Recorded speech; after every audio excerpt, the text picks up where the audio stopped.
This is the Real Estate Investing 365 podcast, your go-to source for real estate investing strategies so you can start living the life you want and get where you want to go. With your host, Justin Hanna. Hey, everybody. Welcome back. Another episode, Real Estate Investing 365. Today, I got with me Dmitriy Fomichenko. He is the founder of Sense Financial Services. He is located in Orange County, California, Southern California. And his company specializes in solo 401ks and self-directed IRAs and, alternative retirement plans. So, hey, Dmitry, thanks for being here. Justin, thanks for having me on the show. Great to be here. Yeah, no problem. I'm excited to get into this because I did do an episode recently that focused on self-directed IRAs, and it was with the trust company. But what you do is just a little bit different. I guess you do self-directed IRAs, correct? Well, our niche is retirement accounts with checkbook control. Okay. We don't do custodial IRAs, but we do checkbook IRAs, and I'll be happy to dive into that with you and explain further.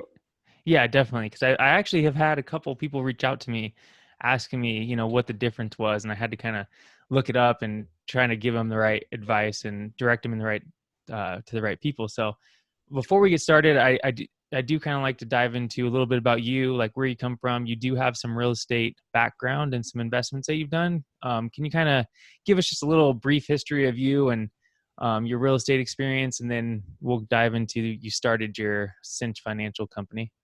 Sure. Well, as you can hear from my accent, I'm not originally from here. Oh, I couldn't tell. I immigrated in this beautiful country about 23 years ago from Russia. So basically came here in 96 and I didn't speak any English. I didn't have any money at the time. And my education background is in engineering, electromechanical engineering. That's what I went to school for, got my degree. And then when I moved here, I translated my degree and was in the field for several years until I got laid off. And that kind of prompted me to look for some other things. And around the same time, I got introduced to real estate investing. And so I started investing in real estate with just single family rentals and got into financial services, just normal retirement plans with mutual funds and things like that. And then a few years later, I transitioned full-time into real estate, was working with a local real estate investment company. And in about 2009, 2010, when market changed, a lot of people were basically lost their jobs and perhaps even lost properties because of some of the changes in the economy. And we actually were working with a few self-directed companies, are the company that I was working for, and none of them really worked out long-term. So I was given a task to start a department within our company for self-directed retirement accounts, given my experience and my knowledge and traditional retirement accounts and my real estate investment experience. So it was a good fit. Obviously, I did a bunch of research, met with the experts, and started that. And then about a year later, in 2010, that's when I transitioned on my own and I started Sense Financial. And so what we do right now is, as I mentioned, our niche is retirement accounts with checkbook control, and that includes a checkbook IRA and a solo 401k.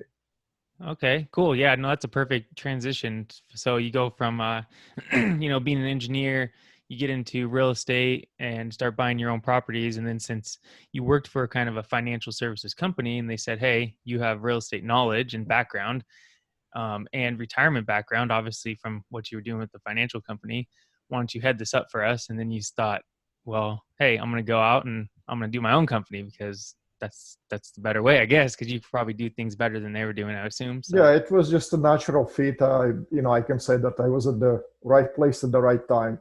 Yeah, it worked out. Yeah, especially in 2010, you know what I mean? Like that was like a bad time because of the economy, but really if you're going to start something, I know a lot of people that started businesses during the middle of the recession and they've just taken off because it was like, if you can make it in the worst time, man, when the economy does good, you're going to be killing it. Right. So that's good. So you started Sense Financial and you kind of decided to specialize in this checkbook control retirement account. Explain a little bit more exactly what the difference between checkbook control and not checkbook control would be. Sure. So basically, a self-directed IRA, probably many of your listeners who are investors aware of what that is. And basically, it's an IRA that is with a custodian that allows alternative investments. So if you have just a normal IRA with Fidelity or Schwab or Merrill Lynch, those custodians, typically brokerages, they're in business to sell investments. That's what they do. And because they have the power as a custodian to limit the investment choices, they typically limit those investment choices to what they have to offer. And so you can only buy stocks, mutual funds, bonds with most retirement accounts, IRAs. A self-directed IRA custodian, basically a custodian that does not have those restrictions. And but custodian is still a company that holds the IRA assets. So you go through the custodian.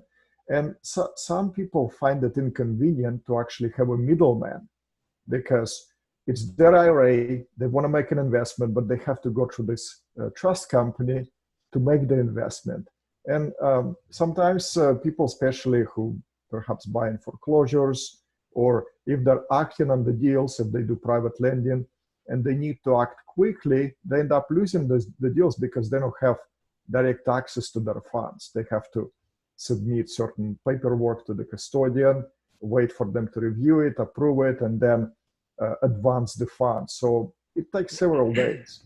And sometimes if there is a time-sensitive investment, they end up losing that investment. And that's where the checkbook control comes handy.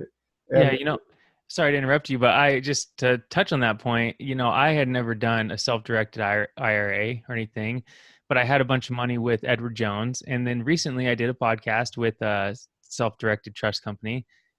And I thought, man, that's exactly what I want to do because I have a syndication apartment building I want to put into. So I moved my money to the self-directed company.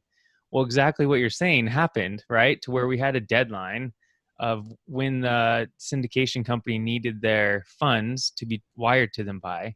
But I had to because I had 3 different accounts that I made self-directed.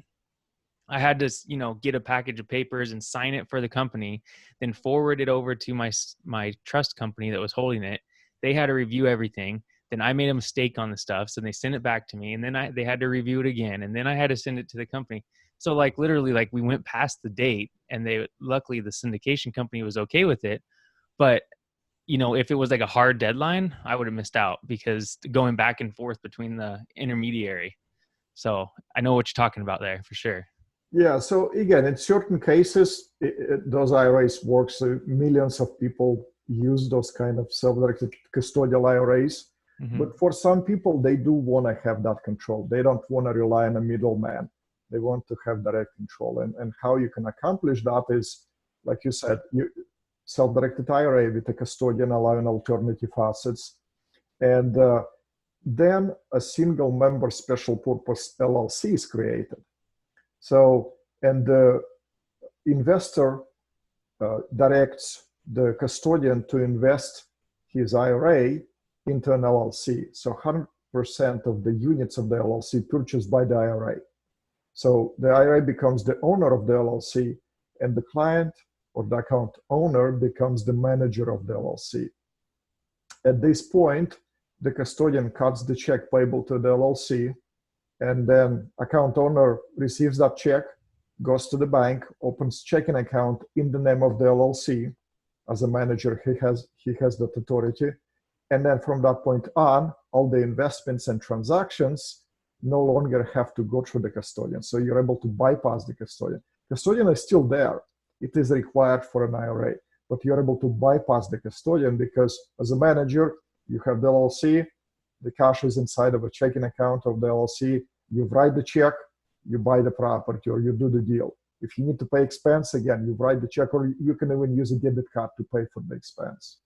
As long as the name of the account is of the bank account is in the name of the LLC, and you're just writing them as a member of the LLC or as a manager? As a manager, yeah. As a manager, you have the authority, but it's you transaction everything on behalf of the LLC that IRA owns. Okay. So what you're saying is, so your company, for example, you do self-directed IRAs and you're still a custodian, but you allow people and you help them start LLCs so you can bypass the... No, we are not a custodian. We are not okay. a custodian.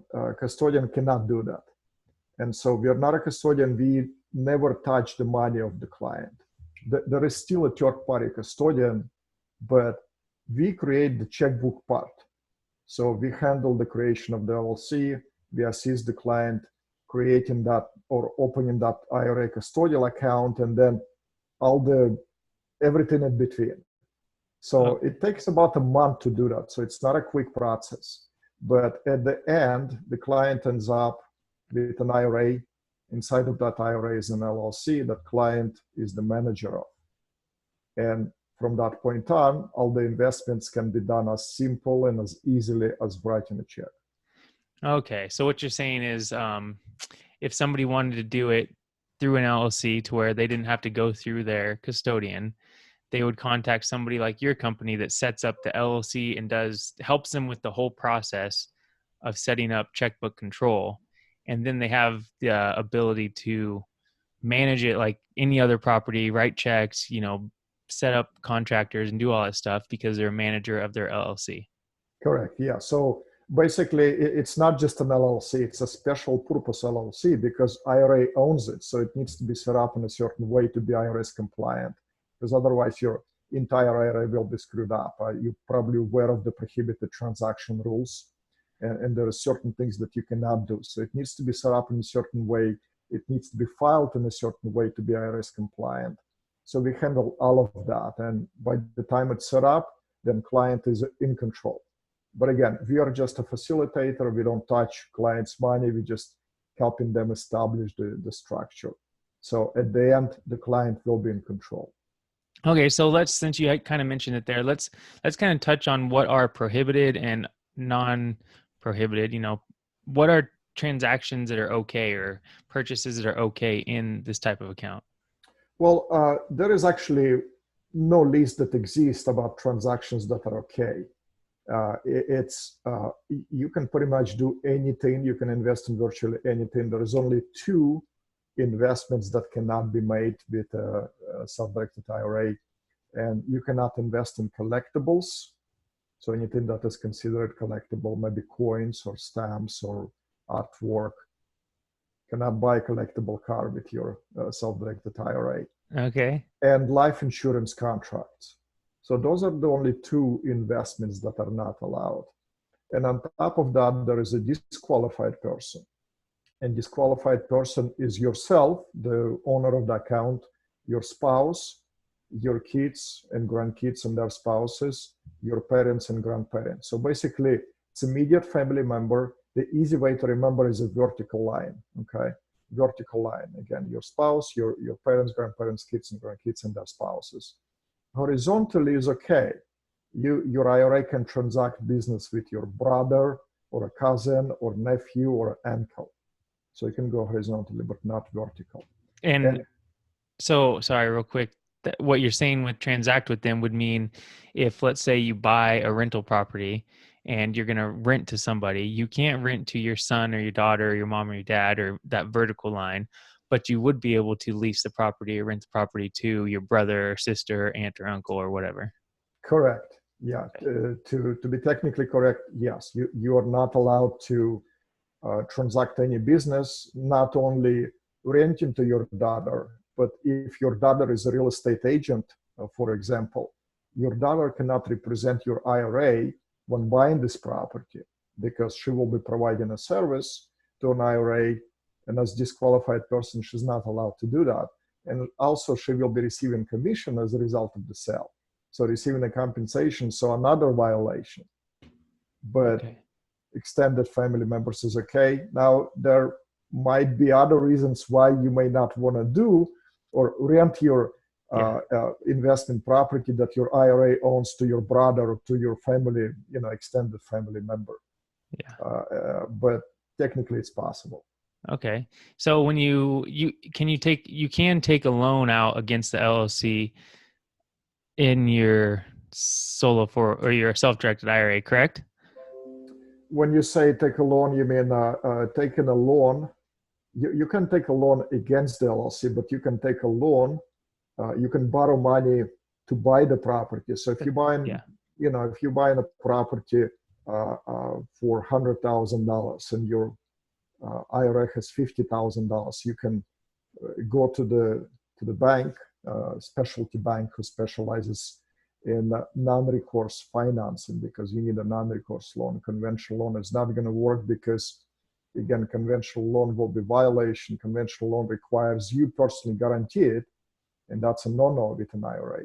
So you need a non-recourse lender who will provide the loan to an IRA or LLC in this case. And typically you need about 30 to 40% down. But again, to make the numbers simple, you can put $50,000 from an IRA and borrow $50,000 remaining to buy that $100,000 property. Yeah. And then let's say you have a property and you're going to make maintenance repairs or anything like that, you have to have the extra money in your IRA, right? Can you put extra money of your own into the IRA in order to make repairs or pay for one-time expenses? Well, you cannot pay for the expenses personally. You can contribute to an IRA. Contributions are limited to $6,000 a year. But if your IRA owns the property, all the expenses must be paid by the IRA.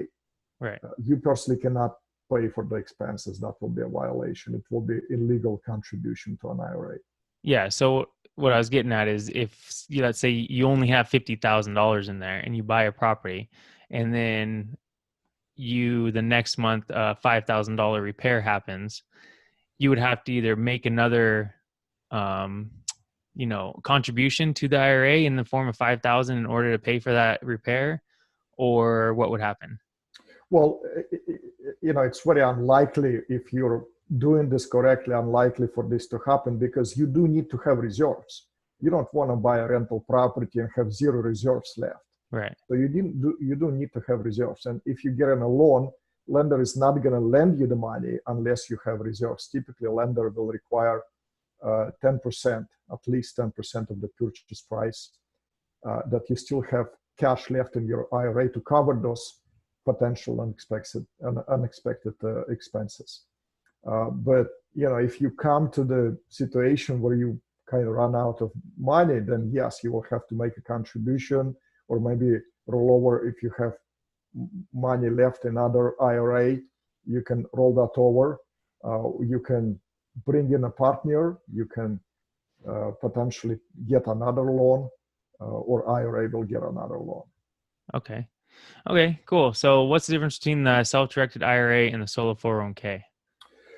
Good question. Well, solo 401k is a vehicle designed, it's not for everyone. Unlike an IRA, anybody can do an IRA. But solo 401k is specifically designed for those people who are self-employed or own a small business without full-time employees. So those are the two qualifications. You have to be self-employed. You have to have legitimate self-employment activity with earned income. And number two, you cannot have any full-time employees work for any businesses that you own. So if you meet that criteria, then you qualify for a solo 401k. Now, keep in mind that you don't have to have that full-time. You can actually still have a full-time job, and you can do something on the side, like you can be a part-time real estate agent, or you can do some wholesale deals on the side, or you can flip a property or two a year as far as your real estate investing career, and still have a full-time job and still be able to qualify for a solo 401k. Okay. And you'll see later on, once I kind of go over the benefits, you'll see why it does make sense to do that.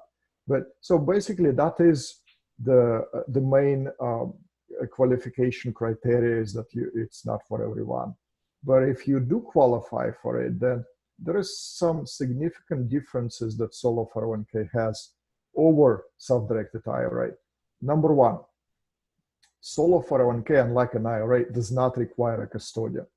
So you must have a custodian for an IRA. With 401k, you don't have to have a custodian. So when we set up these plans, we set them up basically as a trust. So instead of using a trust company like, equity trust or some other trust company, we would simply create a 401k trust and designate client to be the trustee of that 401k trust. And as a trustee, client controls the trust. So you essentially get in a checkbook 401k, just like we went over a checkbook IRA, but without the cost and the complexity of having a custodian and having the LLC. Because trust is not something that is registered with the state. It's set up on the federal level, so there is no cost for the LLC or like you will have for the LLC. Mm-hmm. So it's very straightforward, just one of the main benefits that solo 401k offers. Yeah, especially in California, huh? Because if you're setting up a LLC, there's like the LLC fees in California specifically are a lot of money, $800 a year, I think. Correct. Just for, yeah, I mean, it just gets kind of outrageous. So what if, this is kind of a weird question maybe, but if I already have a trust, I guess, I don't know if it's the same thing, like a trust set up in my name, me and my wife have a trust, a family trust that we have all our properties in and everything. Can we just add the 401k to that trust, or does it have to be a new trust? No, it's something completely different. What you may have is a family living trust. Yeah, that's what we have. This is a estate planning tool. Okay. And I'm talking about a trust specifically for the 401k. So it is a qualified plan. It's a retirement account. It's a retirement plan. So it's something completely different. Okay. So they're not the same. Okay, cool. And so that's good to know. So if you're full-time employed, even if your employer has a 401k plan available to you, you can still do a solo 401k if you have a side business that's making money. Correct. So even if you have a 401k ability to participate, and you actually do participate at your employer 401k, you can still have a solo 401k. So one of the benefits that I explained is the flexibility and convenience, not having a custodian and not having the LLC. So it isn't a trust, you control it, you get checkbook control. Another huge advantage is the large contribution ability. So actually for this year, for 2020, you can contribute up to $57,000 per year. Now compare that with an IRA. With an IRA, you can put $6,000 a year. So if you're self-employed or if you're running a business, with an IRA, all you can put $6,000 a year. So it's very little. But with the solo 401k, up to $57,000 a year. So it's a huge number. And if you're a husband and wife team, many of my clients, they work with spouses, two people working together. So if you're working on your business together with your spouse, you can essentially double that. I mean, think about the tax implications. If you're able to shelter over $100,000 of your income from taxes in a single year, how much you're going to save in taxes? Yeah. So you're going to drop your taxable income significantly, and that's probably going to drop you to a lower tax bracket, and you're going to end up paying significantly less in taxes. So it's a great tax shelter. Yeah, that's a big deal. I didn't even think about that. And it's frustrating that, as you're growing up or as you're getting into learning about different financial strategies and stuff, like it's hard to find out about these things, right? You go to your regular Edward Jones or Fidelity person and they don't tell you anything about this. They just say, oh, open up a IRA. And I'm like, man, well, it's only $6,500 a year, $6,000 a year. It's not very significant, so that's kind of an interesting thing. Now, is there a time limit? So does it have to be open? So right now we're in the second week of January or third week of January, 2020. Can I still open one for 2019? Like, is there a window there? Unfortunately, no. The window has passed. The deadline to set up a plan for 2019 was December 31st. So you had to get the plan established before 12/31. In order to, you can actually contribute up until tax filing deadline plus extension. So potentially those people who did set up a plan before 12/31/19 potentially have until October 15 to make a contribution for 2019. Oh, But the okay. plan had to be established then. Okay. Okay. Cool. So, can you go into what is there? There's obviously, is there more benefits? What other stuff do they need to know about this solo 401k? Well, yeah, a few other benefits is we talked about the checkbook control. So there is no custodian, no LLC needed. So you get the convenience, you get the flexibility without the cost because you're eliminating all those fees. Number two, large contribution limits. So those are probably two main benefits. But in addition to that, many of your listeners are real estate investors. So when you do invest in real estate with your retirement account and you do use leverage, like example that we mentioned, if you use leverage, then a portion of the income inside of an IRA will be subject to UBIT tax, unrelated business income tax. And this is a tax that is assessed on the portion of the income that comes from leveraged portion of the property. So that's with an IRA. 401k is actually exempt from this taxation. So there is no UBIT tax on leveraged real estate inside of a 401k. So that's another benefit. And one more is the ability to actually take a loan from your 401k. So if you personally, for some reasons, if you need some cash, you can't tap into your IRA. If you take $1 from your IRA, it becomes taxable.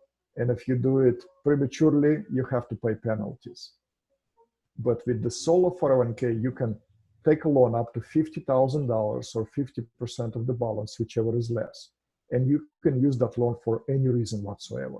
So it's basically, obviously you want to be careful. You don't want to be just running there and borrowing from your 401k and buying a new vehicle with that. That will be foolish to do. But you do have the ability to tap into that should you ever need that. So it's like you're creating your own bank, essentially, and you can borrow from that at any time. No one is going to turn you down because technically you are the plan administrator and you're the plan participant. So you're the one applying for a loan and you're the one approving the loan. Yeah. So you can take the loan the same day from your 401k if you ever need it. Okay. So what about if you have a existing 401k with the company and then you leave that company like I'm about to do? Can I roll my existing 401k over into a solo 401k? You sure can. So solo 401k will accept rollovers from any retirement plans with one exception, and that exception is a Roth IRA. So if you do have a Roth IRA, you cannot bring that over into solo 401k. IRS does not allow that. But you can bring any other retirement account. So your 401k, a 403b, an IRA, 457. Now, if it is an employer-sponsored plan, like you said, the 401k, so typically if you're still employed there, you're probably not going to be able to move those funds. They will not allow you to do so. But if you left that employer or you have a 401k from the employer that you left in the past, you can move that over. Okay. Yeah, no, that's good to know. I have a couple questions, so I'm trying to think which one to ask next. So let's say I want to move my money over. What's the process for moving the money over? Whoops. And then two, once the money's in there, is there a lot of paperwork that I have to do to control property or, keep documentation of transactions and that sort of thing? And then tax implications towards the end of the year? Sure. So basically with the solo 401k, to get the first step is to get the plan established. Again, to get the plan established, you have to be eligible for it. So you have to have a self-employment in place or business in place to be the sponsor of the 401k plan. So the plan needs a sponsor. Mm-hmm. If you have that in place, the plan is created. It takes a few days to create the plan. Fairly simple process, just the basic information needed about you and your business. Plan is created in a few days. The second step is the funding of the plan, and you can fund the plan by making new contributions, like I said, up to potentially $57,000 per year, or you can also fund it by doing a rollover. So if you have a previous employer 401k or an IRA, you can request a rollover, just a simple one-page form completed, send that to your current custodian. They'll process the rollover and mail you a check. The check will be made payable to the new 401k, ABC 401k plan, for example, FBO, Justin Hanna, or your name. Yeah. And so that is considered direct rollover. So it's not a taxable event because it goes from one qualified retirement plan to another qualified retirement plan. Once you receive that rollover check, then you will open a business checking account in the name of the 401k trust. The 401k trust is a separate entity. It will have its own unique name, its own unique tax ID number assigned by the IRS. IRS will know that it is a qualified plan because when the tax ID is obtained, they'll know that it is for a qualified plan, tax exempt entity. The tax ID is obtained from your side business? No, your 401k trust will have its own tax ID number. Okay, but they'll know because when you filled out the paperwork to obtain that tax ID number, will specify that it is a qualified plan. Okay, so because what I was getting at there is that if you just have a couple rental properties, that doesn't really qualify as a side business, does it? Well, and that's really good question. People say, well, I have an LLC, I have a business LLC, and then I start digging deeper. Well, what is your business? What do you do? Real estate, but what specifically do you do? Well, I have 2 rentals in my LLC. So what kind of income you generate? Rental income. Well, guess what? Rental income is passive in its nature. And you do need to have earned income to qualify. Okay. Passive income doesn't work. You do need to have earned income. So you need to provide some services. And I like to use this illustration. And maybe just a simple comparison, flipping a property versus having a rental property. So, and let me ask you this question, hypothetical question, Justin. If you flip 0 properties in 2020, how much income will you generate from flipping? $0. 0. Now, if you have a rental property and the first of the month comes, you still getting that rental check coming in. Tenants pay the rent.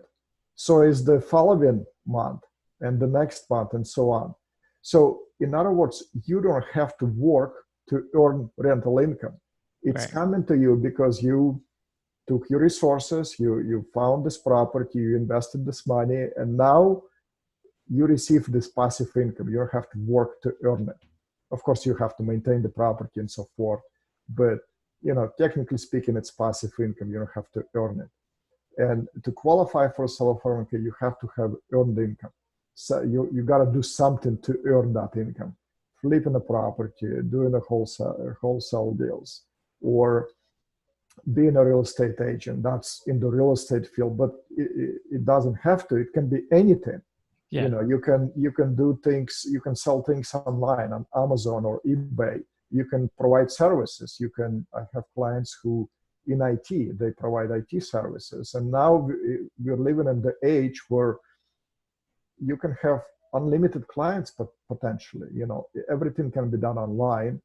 There are sites that geared towards that. So if you do, and another benefit of becoming self-employed, even on the side, is creating that additional source of income.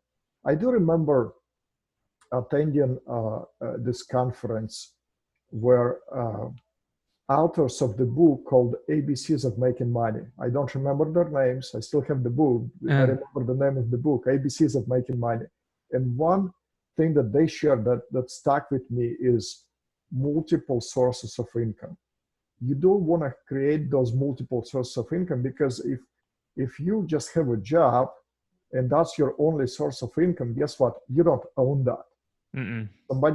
Somebody else owns that job, and you might not have it tomorrow. But if you have a job, but you also have maybe a rental property, that's another source of income. And then if you start some kind of a side gig, you're creating another source of income that can be reliable, and potentially can grow into full-time business for you. Yeah, no, definitely. Okay, so I want to get back to our process of like how it goes, but one real quick thing. So I know one of the caveats is that it can be a side business or a different, your own business, but you cannot have any full-time employees. Now, is that for that one specific business? So let's say I open up 3 businesses. One of them is just me, and then my second and third business has full-time employees. Am I eligible for the solo 401k for that one business? If you own 3 businesses, then the answer is no. You cannot have full-time businesses in any of your businesses that you own, because the law requires that you offer 401k to all of your employees. So if you set up a 401k for one company and you have full-time employees in another, IRS looks at that, all of those businesses as one. So you will be required to offer 401k benefits to your other employees in other businesses, and a solo 401k doesn't work in that case, because it cannot accommodate employees. It can only accommodate owners. Oh, okay. Okay, that's good to know. So, okay, back to it. So we got our check from we're rolling over our check from our corporate 401k from our company. We get a check in our name or in the trust name for benefit of Justin, Hannah, whoever. We deposit it into our new trust bank account, and then what happens? Well, and then you're ready to start investing. And the process will be pretty similar as you invest in personally. So you find the investment, whether it's a rental property or you're doing a private loan or you're investing in a syndication. You identify the investment. The name that the investment will be vested in will be name of the 401k trust. So trust takes the title, or paperwork will be in the trust name. As a trustee, you will sign the paperwork. And then when you're ready to fund it, you'll write the check, or you wire the money from your 401k checking account to escrow or to the investment provider, and you close the deal. As simple as that. As far as maintenance of the paperwork, you don't have to, report the income or show any of the details. You simply have to maintain proper records. So if you're buying a rental property and you have expenses, you maintain the records for those expenses. So in case you ever get audited, then you can provide the proof. Okay. And then at the end of the year, I guess since the 401k, there is no tax forms or anything you need to supply for anything really, right? Until you start withdrawing the money. Well, 401k is basically a tax exempt entity. So it doesn't pay taxes. There is no tax return that is required. There is one requirement. It's called the annual return for the qualified plan, Form 5500 EZ. It's fairly simple 2-page form, and that is required if you have $250,000 in assets in your 401k, okay, or more. So you're not required if you're just starting out, and if you're under that threshold, you're not required to file that form. If you get over that threshold, you will be required to file. It's actually due by July, so it's unlike your personal tax return. So it's due in July, and then what you have to provide there is the value of the plan in the beginning of the year, value of the plan at the end of the year, total assets, okay? And then any contributions that you made for the year, you report that number. If you maximize that and put 57,000, you put that number. If you only put 20,000, you report that number. And then any outstanding loans. If you took a personal loan from the 401k, you have to report that. That's it. You don't provide any details, what the assets are, how much income or expenses, all of that, you file that yourself. So you maintain records of that. So it's Okay. fairly simple. Where do you get that form? You just print it online and then file it with your tax person? It is online. Yeah, you don't need a tax person to file that because, like I said, it's fairly simple. And we do provide assistance to all of our clients filing that. Again, it's fairly simple form. It's Okay. those services. Okay. And one interesting thing about this is if you have a business that's only making, there's no income limitations, right? So if you're only making $500 a year on your side business, is that enough?